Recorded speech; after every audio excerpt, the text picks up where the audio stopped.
Hello everyone, welcome to my channel Competition Tips. आज हम करेंगे लीव द चैंटिंग, जिसे सॉन्ग नंबर 11 भी कहा जाता है और ये फेमस सॉन्ग है रविंद्रनाथ टैगोर या रविंद्रनाथ ठाकुर का। इनका सही नाम तो रविंद्रनाथ ठाकुर था, क्योंकि अंग्रेज इसको बोल नहीं पाते थे तो वो टैगोर टैगोर कहते थे, तो बाद में रविंद्रनाथ ठाकुर का रविंद्रनाथ टैगोर हो गया। अगर आपके पास एग्ज़ाम में रविंद्रनाथ ठाकुर लिख के आता है तो वो सही ऑप्शन होगा टैगोर की बनिस्बत। अब हम उनकी बायोग्राफी जान लेते हैं। उनका बर्थ हुआ था 7 मई 1861 कैलकाटा में, वेस्ट बंगाल में, और उनकी डेथ भी हुई थी 7 अगस्त 1941 कैलकाटा, वेस्ट बंगाल में, और वो लगभग 80 ईयर्स तक जिए। उनके पेरेंट्स थे महर्षि देवेंद्रनाथ, उनके फादर थे, और शारदा देवी उनकी माता जी थी। उनकी स्पाउस जो उनकी पत्नी थी वो मृणालिनी देवी थी। और ऑक्यूपेशंस की बात करें तो वो पोइट्स थे, novelist, dramatics, essays, story writer, composer, painter, philosopher, social reformer और एजुकेशनिस्ट। वो ये इतने सारे काम वो एक साथ करते थे, वो मल्टी टैलेंटेड थे।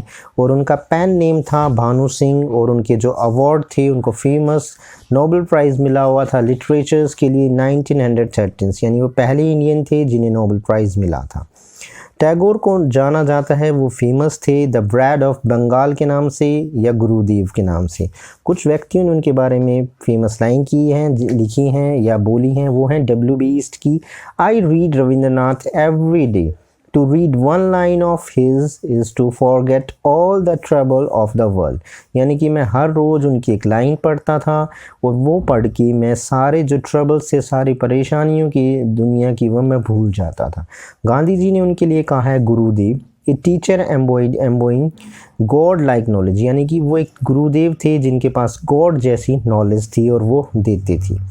टैगोर को मिला था नाइटहुड की उपाधि मिली थी उन्हें 1915 में, जिन्हें उन्होंने वापस कर दिया था 1919 में, क्योंकि उस टाइम अमृतसर में जलियांवाला बाग हत्याकांड हुआ था, और तो उसके विरोध में उन्होंने 1919 में ये वापस कर दिया था। उनके फेमस वर्क की बात की जाए तो वो है सोनार तारी, चित्रा, जीवन देवता, कल्पना, नाइबेदिया, ये एक बंगाली वर्ड है नाइबेदिया, समरन मानी हिंदी में जो कहते हैं स्मृति, जैसे समरन वो है, elegy on death of wife, उन्हें अपनी पत्नी की मृत्यु पर ये लिखा था। फिर उनका फेमस वर्क जिसे सब जानते हैं और जिसमें से ये पोएम भी ली गई है, Gitanjali, the child, written first in English then translate to Bengali, यानी पहले इंग्लिश में लिखा गया, बाद में उसे बंगाली में ट्रांसलेट किया गया। नहीं तो इनके ज़्यादातर जो वर्क है बंगाली से इंग्लिश में ट्रांसलेट किए गए, लेकिन ये एकमात्र ऐसा वर्क है जिसे पहले इंग्लिश में लिखा गया और बाद में इसको बंगाली में ट्रांसलेट किया गया।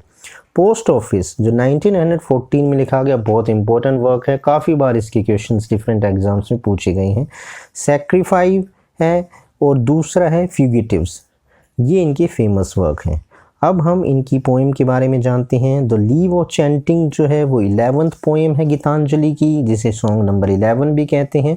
और ये पोएम जो है वो क्रिटिसाइज करती है मैन के एटीट्यूड को, जो भगवान को ढूंढता है टेंपल में, चर्च में या किसी दूसरी जगह जब उसकी पूजा होती है, वर्शिप होती है।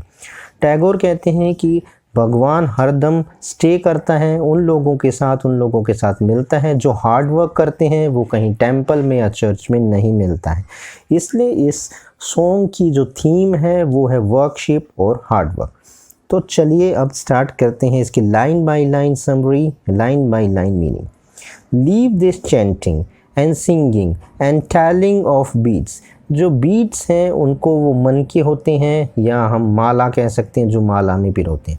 तो पोइट यहाँ पर कहता है, या अब ये हमें नहीं पता चल पा रहा है कि वो भक्त को, यानी कि जो पूजा कर रहा है उसको कह रहा है या पुजारी को कह रहा है, लेकिन इनमें से किसी एक को ज़रूर कह रहा है। पोइट कह रहा है एक भक्त या पुजारी को वो एड्रेस करते हुए कहता है कि मंत्र, चैंटिंग जो है मंत्रों को पढ़ना, सिंगिंग यानी भजन को गाना या कोई भी गाना, और बीट्स यानी कि मनकों की माला को फेरना बंद कर दो, रोक दो, क्योंकि इन सब से तुम्हें कोई लाभ, कोई बेनिफिट नहीं होने वाला।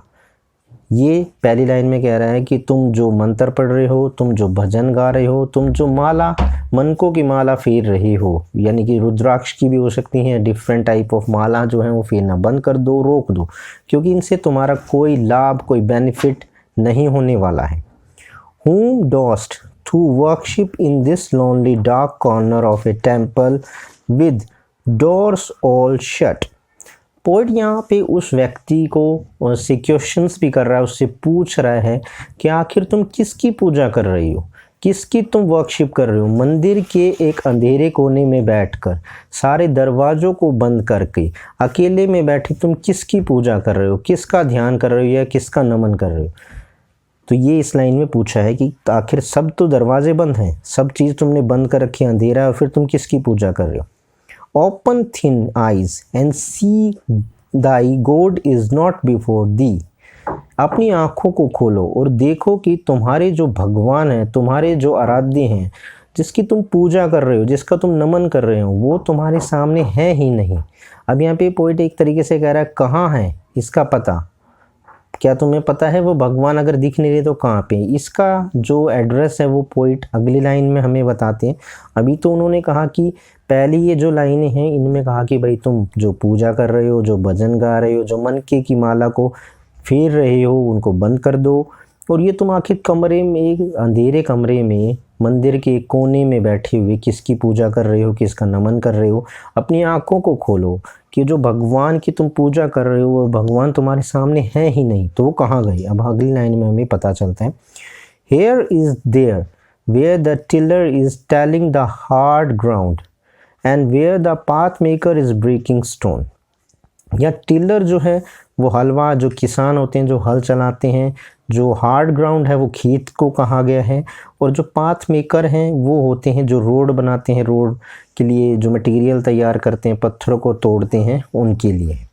तो यहाँ पर पोइट कहता है कि पोइट अब बता रहा है कि गॉड जो है वो कहाँ पर मिलेगा, जो तुम्हारे सामने तो गॉड है नहीं, वो कहाँ गया।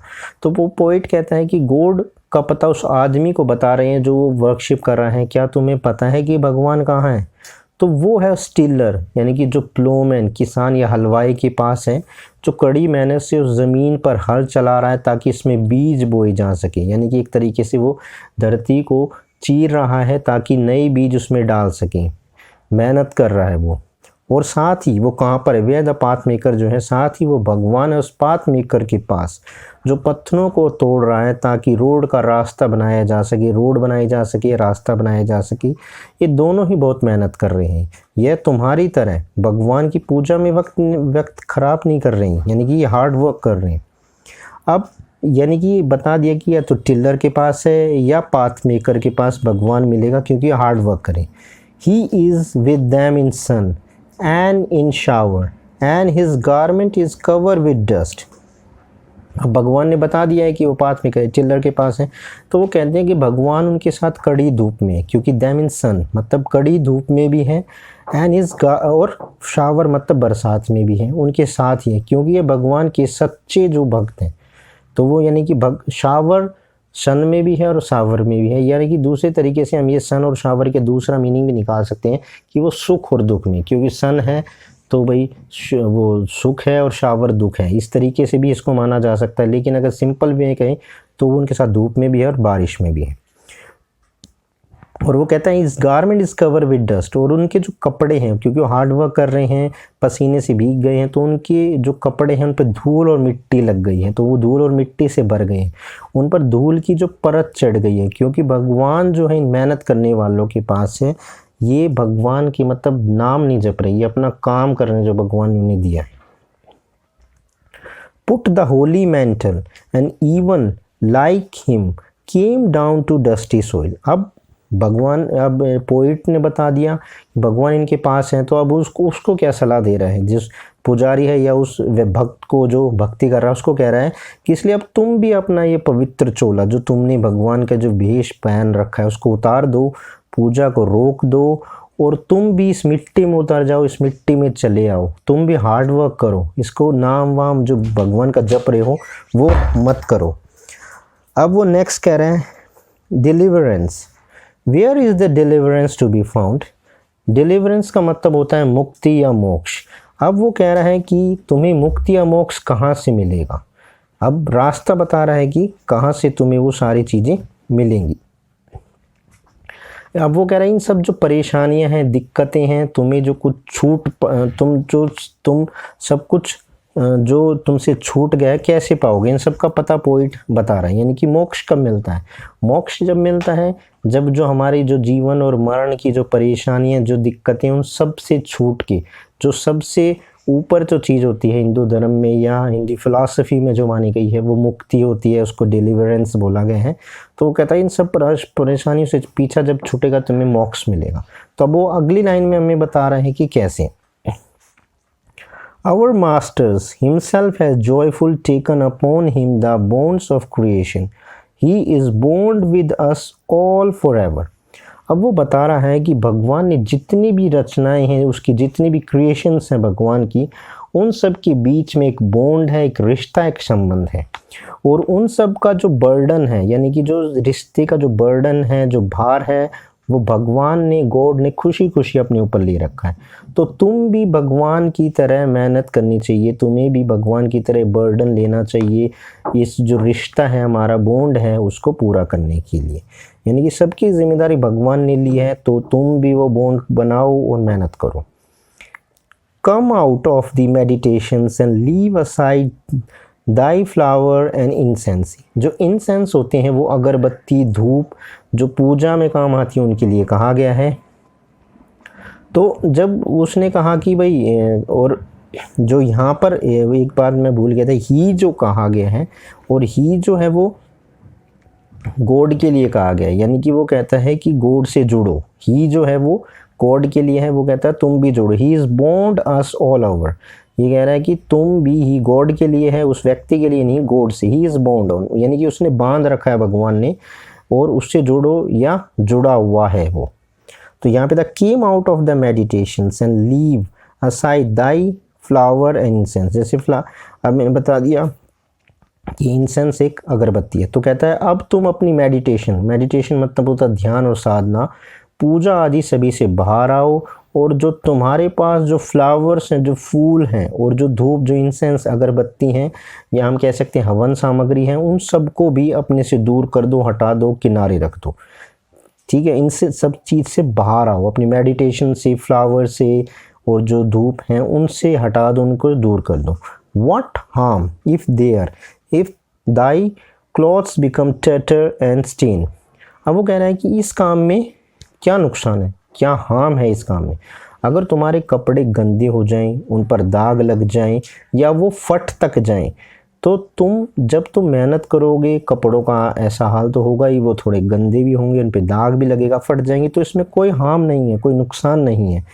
Meet him and stand by him in toil and in sweat of thy bro.